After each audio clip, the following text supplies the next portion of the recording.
बिहार की राजनीति में इस बार का विधानसभा चुनाव सत्ता की लड़ाई का ही नहीं है, बल्कि नई पीढ़ी बनाम पुरानी जो पीढ़ी है उसकी परीक्षा भी बन गई है।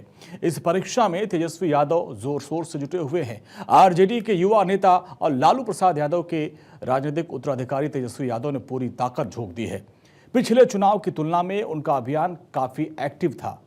पिछले कुछ दिनों से देखें तो तेजस्वी यादव 12-12, 14-14 रैलियां कर रहे हैं और आज भी उनकी 18 रैलियां थी।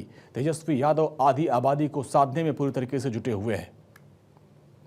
सरकार बनेगी तो जिस परिवार के पास सरकारी नौकरी नहीं है उस परिवार में एक सरकारी नौकरी तेजस्वी देने का काम करेगा।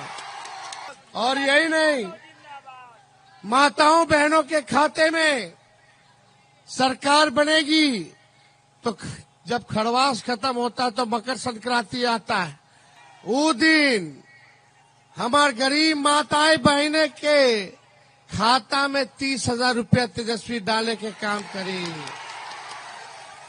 ये जो सरकार देता 10,000 उधार बा, उस सूद समेत वापस ले ली, लेकिन जो तेजस्वी दी वो महंगाई से लड़ेला मदद के लिए दी। महागठबंधन की सरकार बनाने के लिए आरजेडी के साथ साथ कांग्रेस भी एक्टिव है। गांधी परिवार के दोनों नेता यानी राहुल गांधी और प्रियंका लगातार बिहार में कैंपेनिंग कर रही हैं। प्रियंका गांधी आज 2 जगहों पर रैली की और महागठबंधन के उम्मीदवार को जिताने की अपील की। अपना वोट तुम इन बच्चों के लिए दो, इन बच्चों के लिए जो दो, क्योंकि अगर महागठबंधन की सरकार आएगी इन बच्चों का भविष्य बनेगा।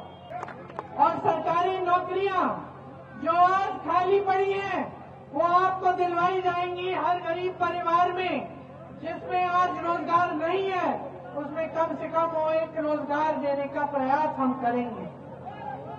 और सिर्फ कह नहीं रहे हैं, आप देखिए जहां हमारी सरकारें हैं कितना काम हो रहा है, किस तरह से जो पैसे जनता के हैं वो वापस जनता के जेब में डाले जा रहे हैं।